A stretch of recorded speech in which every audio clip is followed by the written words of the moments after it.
अभी हम लोग बायोमोलिकुल्स में हैं। आप लोग बच्चे ग्लूकोज का रिएक्शन पढ़ लिए थे, इम्पोर्टेंट रिएक्शन ऑफ ग्लूकोज आपने कर लिए थे। अब दूसरा टॉपिक है इसमें डाइसैकेराइड। इसमें सीधा कंपोजिशन पूछेगा आपका। डाइसैकेराइड से पहले आपको डाइसैकेराइड में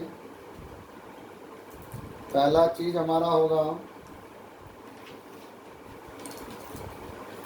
cyclic structure of glucose. Cyclic structure of glucose. Cyclic structure में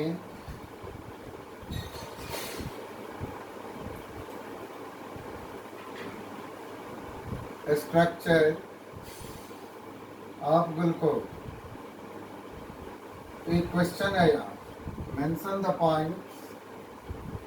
एक क्वेश्चन है, mention the point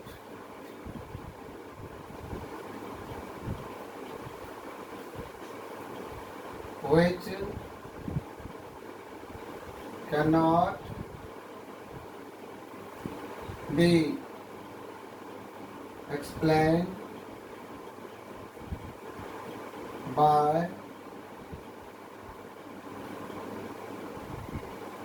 open chain structure of glucose. अब इसके आंसर में देखो बेटा, point 1, despite having aldehyde groups. Point 1, despite having aldehyde group,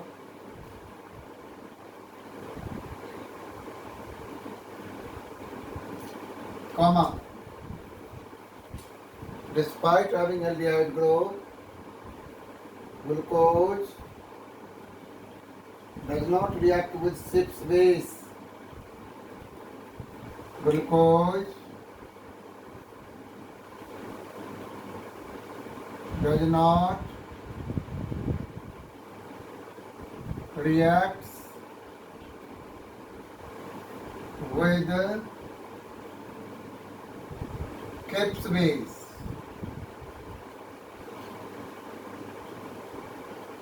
Nor give NaHSO3 test.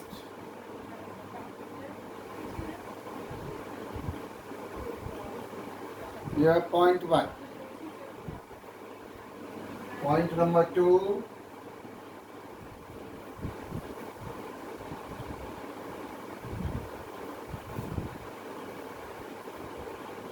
एंटासिटेट of glucose.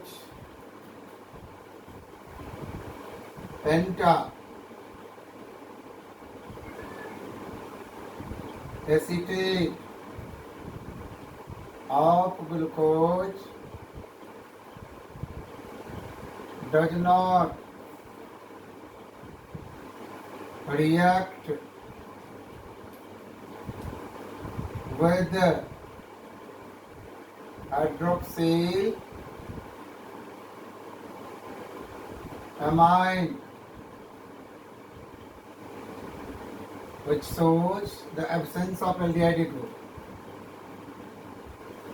thereby indicating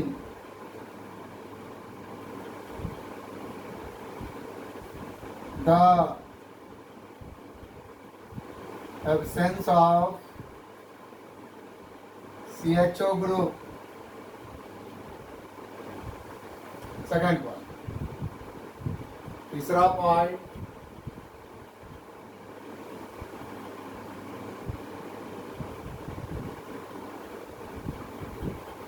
Point number 3, glucose exists in two forms: alpha glucose and beta glucose. हमने open chain structure में जो glucose का structure देखा था उसमें आपने देखा था CHO के बाद जो सेकेंड कार्बन है उस पर OH ग्रुप अगर राइट में है तो उसको अल्फा कहते हैं, अगर वही OH ग्रुप अगर लेफ्ट में होता है तो उसी को बीटा कहते हैं। तो इन्होंने कहा साइक्लिक स्ट्रक्चर में CHO ग्रुप और OH ग्रुप जो C5 कार्बन पर है वो आपस में हेमी एसिटल स्ट्रक्चर बनाता है। तो वो जो हेमी एसिटल स्ट्रक्चर बनाता है साइक्लिक हेमी एसिटल, उसके हिसाब से ग्लूकोज का साइक्लिक स्ट्रक्चर मैं आपको बना के दे रहा हूँ। ये ग्लूकोज का साइक्लिक स्ट्रक्चर आपके सामने मैं दे रहा हूँ। यह ग्लूकोज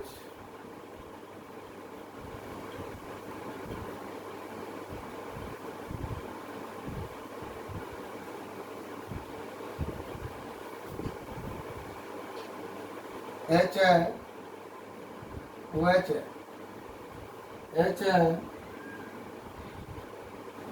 OH है। यहाँ OH ऊपर जाएगा, H नीचे आएगा। यहाँ OH नीचे आएगा, H ऊपर जाएगा। यहाँ पर H है,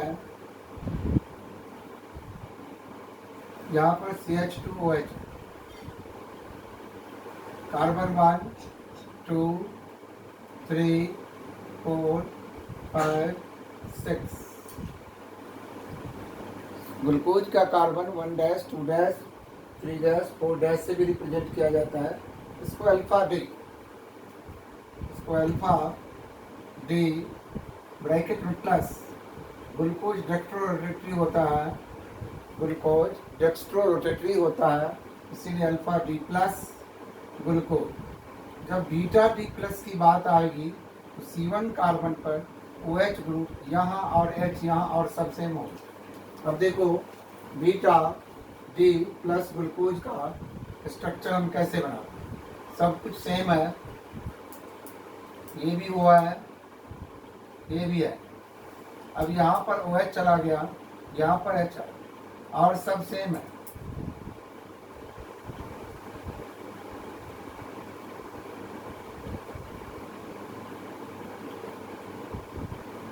ये CH2OH है, ये H, यह beta D plus glucose. Glucose बेटा डेक्स्ट्रो रोटेटरी होगा। ये जो अल्फा बीटा ग्लूकोज के C1 कार्बन पे C1 कार्बन OH ग्रुप जो है, position of OH group, position of OH group differ at C1, such isomers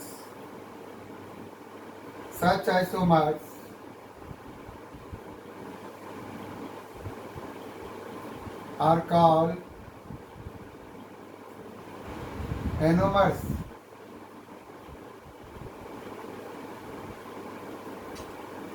और वो जो कार्बन है C1 carbon, that is called anomeric carbon.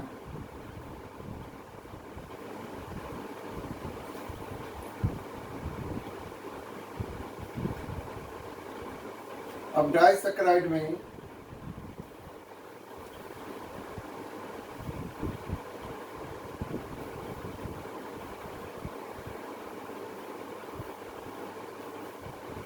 अब हमारे पास डाइसैकेराइड,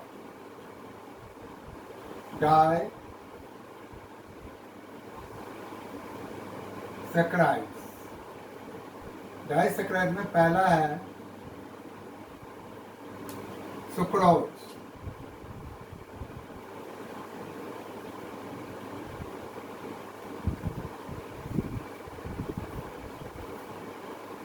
इसका कंपोजिशन है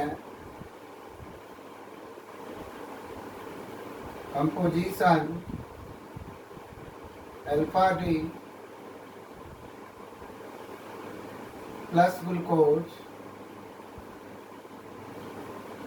एंड बीटा डी,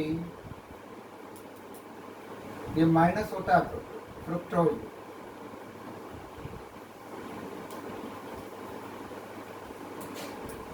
इसी में एक छोटा सा डिफिनीशन आता है, important question.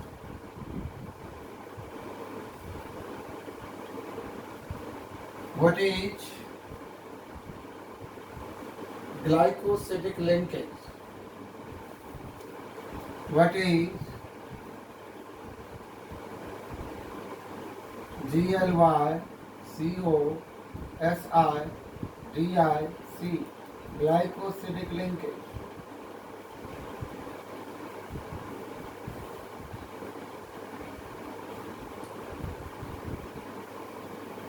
Important question, exercise का क्वेश्चन है। What is glycosidic linkage? It is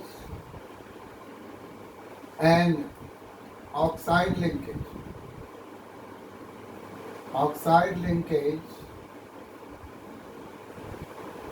formed between two monosaccharide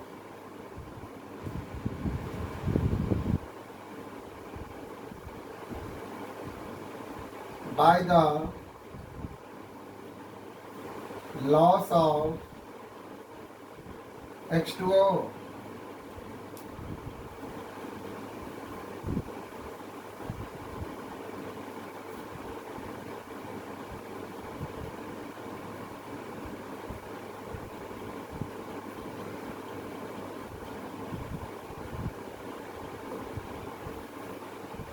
और यहाँ पर एक क्वेश्चन और बनता है, what is invert sugar?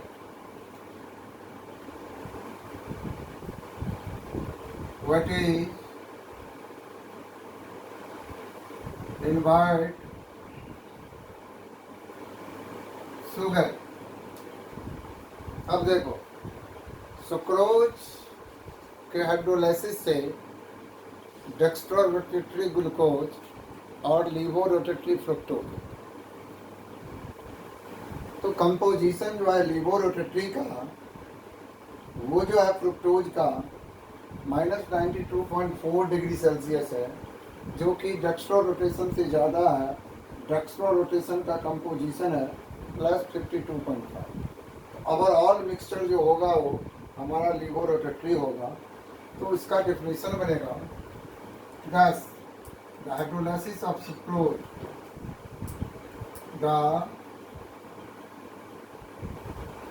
hydrolysis of sucrose brings, ERINGS, brings about the change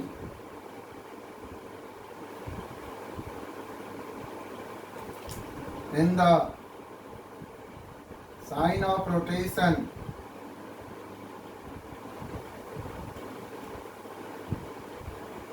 from dextro DEXTRO bracket में plus to laevo LAEVO minus dextro to लीवो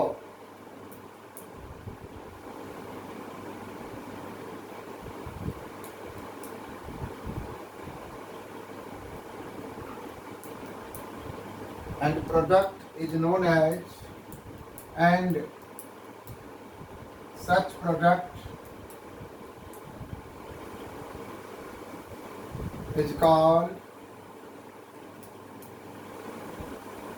invert sugar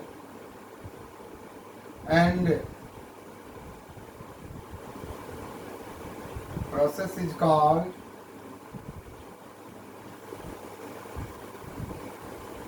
inversion.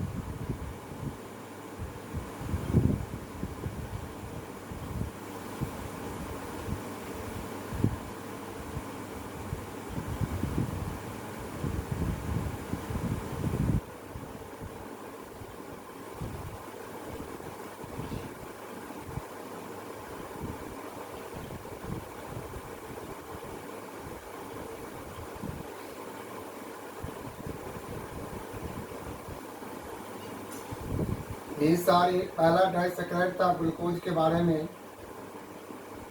अब दूसरा है माल्टोज। माल्टोज में maltose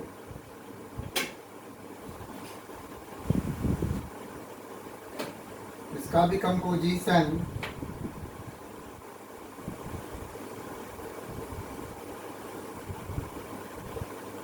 to alpha D glucose. ये it is reducing sugar लिखेंगे, important बात है, underline देखो। कारण ग्लाइकोसिडिक लिंकेज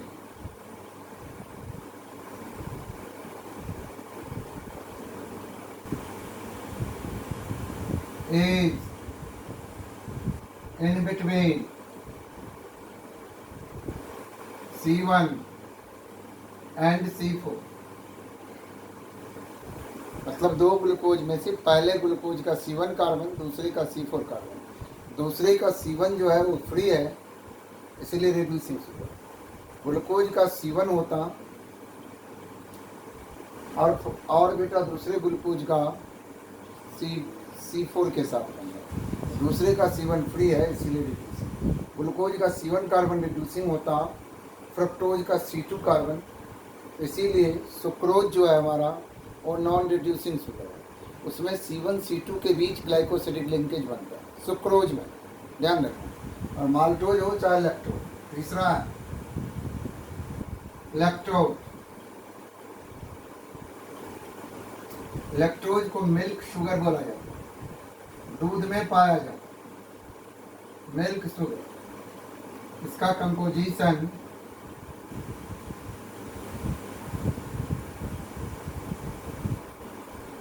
ये होता है ये beta D galactose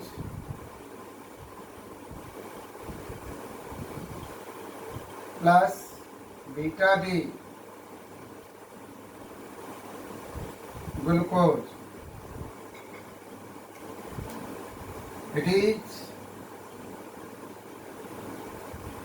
reducing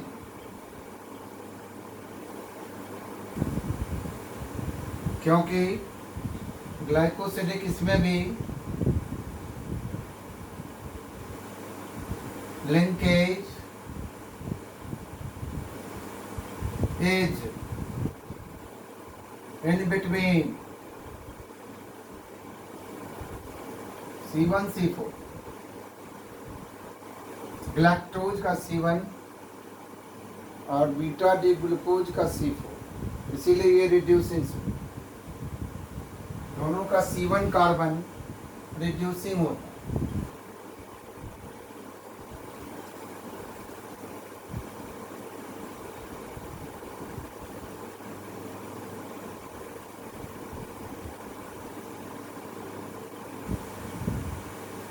maltose के बाद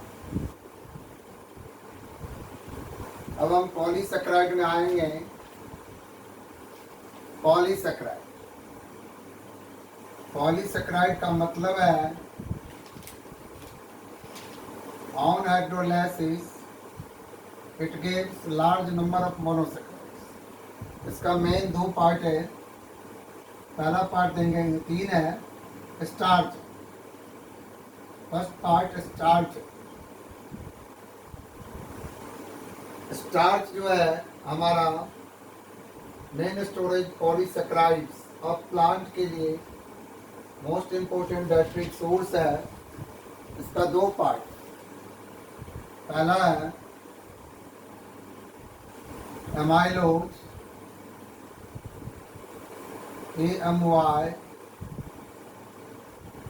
और एमाइलो पैक्टीन। ये एमाइलोज वाटर सोलेबल है, ये वाटर इनसोलेबल है।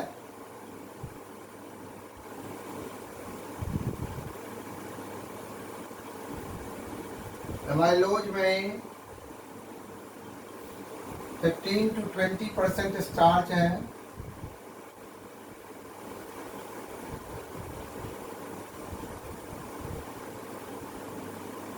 एमाइलोपेक्टिन में हमारा 80 to 85%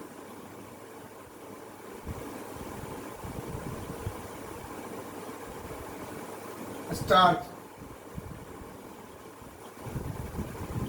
ये स्ट्रेट चेन पॉलीमर होगा।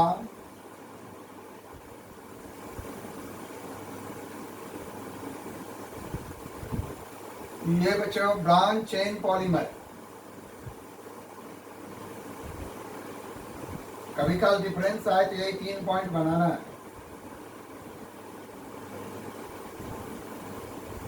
ये पहला स्टार्च का कंपोजिशन एमाइलोज और एमाइलोपेक्टिन है। वैसे मेन अल्फा ग्लूकोज का पॉलीमर है। स्टार्च भी polymers of alpha glucose, polymers of alpha glucose है।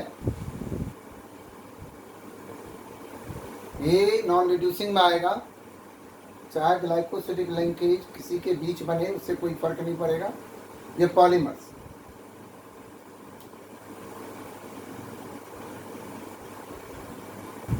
अब है दूसरा, सेकेंड पार्ट है पॉलीसेक्राइड का।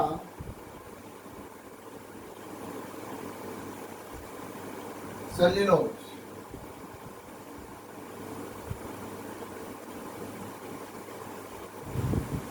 सेल्यूलोज जो है हमारा, ये बीटा ग्लूकोज का पॉलीमर है। ये predominant constituent of cell wall of plant cell है। Cell wall of plant cell में पाया जाता है। Beta polymers of beta glucose है या बीटा डी ग्लूकोज है।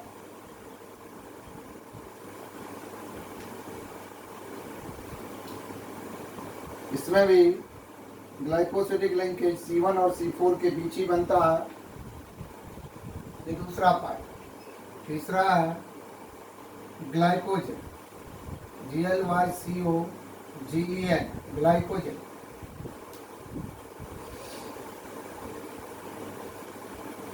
ये glycogen stored in animal body, stored in animal body.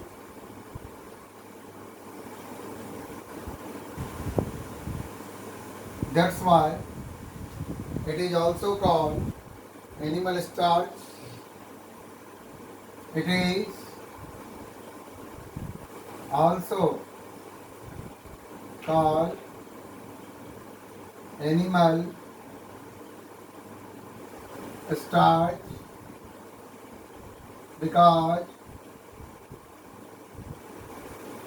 its structure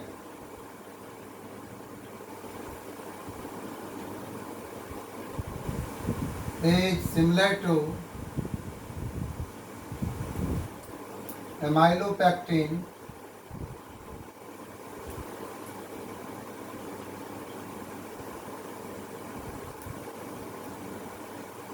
rather highly branch.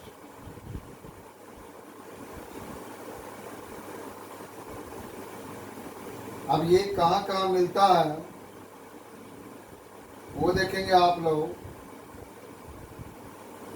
Liver, muscles, brain, it is present इन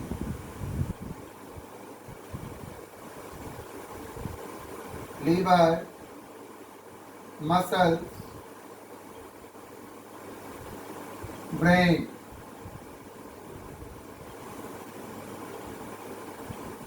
यह है ग्लाइकोजन। ये पॉलीसेक्राइड का 3 पार्ट हुआ।